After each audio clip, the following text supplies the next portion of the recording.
പ്രിയമുള്ളവരെ, മെട്രോ വ്ളോഗേഴ്സിൻ്റെ മറ്റൊരു വീഡിയോയിലേക്ക് സ്വാഗതം. ഇതിനു മുമ്പ് ആയുർവേദ സോപ്പ് നിർമ്മാണത്തിനെ പറ്റി, സോപ്പ് നിർമ്മിക്കുന്നത് എങ്ങനെയാണെന്ന് ഞാൻ കാണിച്ചു തന്നിരുന്നു. അതിന് ധാരാളം ആൾക്കാർ അത് കാണുകയും പലരും എന്നെ വിളിച്ച് അഭിപ്രായം പറയുകയും ചെയ്തു. പല വീഡിയോകളും ഞങ്ങൾ കണ്ടിട്ടുണ്ടെങ്കിലും ഇത്രയ്ക്കും വ്യക്തമായി മനസ്സിലായ മറ്റൊരു വീഡിയോ ഇല്ല എന്നൊക്കെയാണ് പലരും പറഞ്ഞത്. അതങ്ങനെ കേട്ടതിൽ വളരെ സന്തോഷം, നന്ദിയുണ്ട്. അപ്പോൾ ഇന്ന് അതിനുശേഷം ഞാൻ പച്ചക്കറി കൃഷിനെ പറ്റിയിട്ടൊരു വീഡിയോ ചെയ്തിരുന്നു. ഞാൻ സ്വന്തമായിട്ട് സോപ്പ് നിർമ്മാണത്തിന് ആവശ്യമായ തുളസി, കറ്റാർവാഴ, പുതിന, മഞ്ഞൾ ഒക്കെ ഞാൻ തന്നെ കൃഷി ചെയ്തുണ്ടാക്കിയിട്ടാണ് സോപ്പ് അതെടുത്തുകൊണ്ടാണ് സോപ്പ് ഉണ്ടാക്കിയിരുന്നത്. അപ്പോൾ അതുപോലെ ഇനി ഈ കൃഷിനായിട്ട് ബന്ധപ്പെട്ട് മറ്റൊരു വീഡിയോ ഞാനിപ്പോൾ കാണിക്കാൻ പോണത്, ഞാനിപ്പോൾ സാമ്പിൾ കാണിക്കാൻ മാത്രമാണ് ചെയ്യുന്നത്. ഓൾറെഡി ഞാനത് ചെയ്ത് കഴിഞ്ഞിട്ടുണ്ട്, എങ്കിലും ഇത് നിങ്ങൾക്ക് കാണാൻ വേണ്ടിയിട്ട് ചെയ്യാം. അപ്പോൾ ആദ്യമായിട്ട് ഞാനതിൽ കാണിക്കുന്ന ഒരു സാധനം ഈ ട്രൈ എന്ന് പറഞ്ഞാൽ ഇതിലാണ് നമ്മൾ വിത്ത് പാവി മുളപ്പിക്കുന്ന സാധനം. അപ്പോൾ വിത്ത് പാവുന്നതിന് മുമ്പ് ഇതാണ് സൂഡോമോൺസ് എന്ന് പറയുന്ന സാധനം. ഈ സൂഡോമോൺസ് എന്ന് പറഞ്ഞത് ഒരു ജൈവ കുമിളാണ്. ഇത് വളമായിട്ടും ഉപയോഗിക്കാം, കീടനാശിനിയായിട്ടും ഉപയോഗിക്കാം, വിത്ത് മുളയ്ക്കാൻ വേണ്ട ഒരു പദാർത്ഥമായിട്ടും ഉപയോഗിക്കാം. അപ്പോൾ അത് കുറച്ചെടുക്കുക, അതെടുത്തിട്ട് അതൊരു പാത്രത്തിലിടുക. അതിനുശേഷം അതിൽ വെള്ളം ഒഴിക്കുക. ഇതിപ്പോൾ കാണിക്കാൻ വേണ്ടി മാത്രമാണ്. ആ വെള്ളം ഒഴിച്ച് അത് നന്നായിട്ട് കലക്കുക. അങ്ങനെ കലക്കി കഴിഞ്ഞതിന് ശേഷം നമ്മൾ നടാൻ ഉദ്ദേശിക്കുന്ന വിത്ത്, ഞാൻ പയർ, വെണ്ട, വഴുതന, മുളകൊക്കെ ഇങ്ങനെ മുളപ്പിച്ചെടുത്തിട്ടാണ് നടാറ്. അപ്പോൾ ഞാനിതിപ്പോൾ നിങ്ങളെ കാണിക്കാൻ വേണ്ടിയിട്ട് ഇത് ഉഴുതാണ്. ഉഴുന്ന് ഞാൻ കൃഷി ചെയ്യാറില്ല, എങ്കിലും ഇതിപ്പോൾ ഇതിൻ്റെ പ്രവർത്തനം ഇതെങ്ങനെയാണ് ചെയ്യേണ്ടതെന്ന് കാണിക്കാൻ വേണ്ടിയിട്ട് ഞാൻ ഈ സൂഡോമോൺസ് കലക്കിയ വെള്ളത്തിൽ ഈ വിത്ത് ഇട്ട് ഒന്നുകൂടി ഇളക്കി വെച്ചിട്ടുണ്ട്. അതിനുശേഷം നമ്മൾ ഇതിൻ്റെ മറ്റൊരു സാധനമാണ് ചകിരിച്ചോറ് കമ്പോസ്റ്റ്. ഈ ചകിരിച്ചോറ് കമ്പോസ്റ്റ് ഈ ട്രെയിൽ കുറച്ചെന്ന് വെച്ചാൽ ഏകദേശം ഒരു നിറയാൻ പാടില്ല. അതിൻ്റെ താഴെയായിട്ട്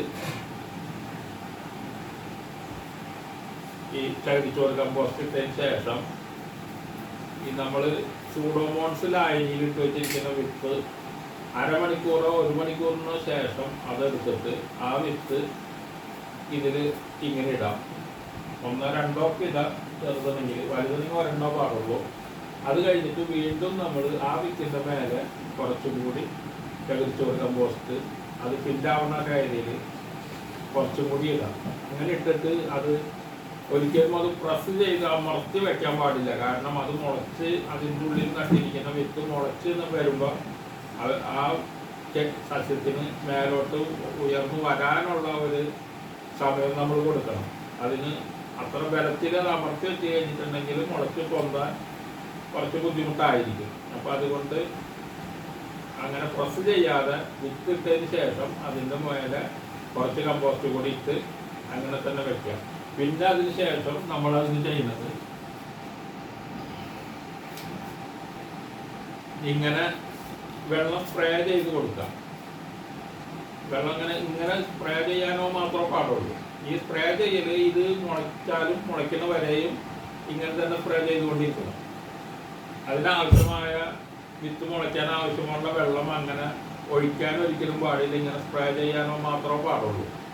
അത് കഴിഞ്ഞാൽ ഒരു 10 12 ചിലപ്പോൾ 15 ദിവസം കഴിയുമ്പോൾ ഈ വിത്തെല്ലാം മുളച്ച് വരും. ആ വിത്ത് മുളച്ച് വന്നു കഴിഞ്ഞാൽ ഇപ്പോൾ മുളച്ച് 2 ദിവസം 3 ദിവസം മുളച്ചതിന് ശേഷം 3 ദിവസത്തേക്ക് മുളക് തൈകളാണ് ഈ നിൽക്കുന്നത്. ഇതുപോലെ പാവി അതിൻ്റെ ഈ ട്രൈ ഞാൻ അതിന് വേണ്ടി ഇങ്ങനെ കട്ട് ചെയ്തെടുത്തിരിക്കുന്നത്. എത്രയ്ക്ക് നടന്നുണ്ട് അത്രയ്ക്കുള്ളത് മതിയല്ലോ എന്നുള്ളതിൽ അങ്ങനെ കട്ട് ചെയ്തെടുത്തിട്ട് ഞാൻ അതിൽ മുളക് വിത്തൊന്ന് പാവിയത്. പിന്നെ മുളക് വിത്ത് കൂടാണ്ട് വേറെ ഇതുപോലെ വേറെ ഒരെണ്ണത്തിൽ പടവലം അത് നട്ടിട്ടുണ്ടായിരുന്നു. അത് ഞാൻ മുളച്ചു. അത് കുറച്ച് വലുതായി പോയ കാരണം അത് പറിച്ച് ഗ്രോ ബാഗിലേക്കൊക്കെ നട്ടു വെച്ചു. അത് നല്ല ഉഷാറായിട്ട് നിൽക്കുന്നുണ്ട്. ഇപ്പോൾ ഇത് പാവാൻ റെഡി ആയിട്ടില്ല, അല്ല പറിച്ചു വെക്കാൻ റെഡി ആയിട്ടില്ല. ഇപ്പോൾ മുളച്ച് നിൽക്കുന്നുണ്ട്. ഇത് 3 ദിവസം മുളച്ചിട്ട് 3 ദിവസം എത്തിയ സാധനമാണ്. അപ്പോൾ ഇത് ഇങ്ങനെ ഇതുപോലെ ഇരിക്കും. ഇതിൽ ഈ ട്രൈയിൽ നമ്മൾ സൂഡോമോണസ് ലായനിയിൽ വിത്തിട്ട ശേഷം ആ വിത്തെടുത്ത് ഈ ട്രൈയിൽ ചകിരിച്ചോറ് കമ്പോസ്റ്റ് ഇട്ട് പാവിയതിന് ശേഷം വീണ്ടും ചകിരിച്ചോറ് കമ്പോസ്റ്റ് ഇട്ട് ഫില്ല് ചെയ്ത് വെള്ളം സ്പ്രേ ചെയ്ത് കൊടുത്ത് കുറച്ച് ദിവസം കഴിയുമ്പോൾ 10, 12, 15 ദിവസം കഴിയുമ്പോൾ ഇത് മുളച്ച് വരും. മുളച്ച് കുറച്ചും കൂടി വലുപ്പം കഴിഞ്ഞാൽ ഇത് നമുക്ക് പറിച്ച് നടാം. അപ്പോൾ മുളയ്ക്കുമ്പോൾ ഇതുപോലെ ഇരിക്കും ഇത് മുളച്ച് കഴിഞ്ഞിട്ടുണ്ടെങ്കിൽ. അപ്പോൾ ഇത് ഈ വിത്ത് പാവി മുളപ്പിച്ച് ചെടിയാക്കുന്നതിനെ സംബന്ധിച്ചുള്ള ഒരു ചെറിയ വീഡിയോ ആണ് ഞാനിപ്പോൾ നിങ്ങൾക്ക് മുമ്പാകെ വെച്ചിട്ടുള്ളത്. എല്ലാവർക്കും happy Christmas and new year ആശംസകൾ പറഞ്ഞുകൊണ്ട് ഇനി മറ്റൊരു വീഡിയോ വരുന്നവരെ എല്ലാവർക്കും നമസ്കാരം.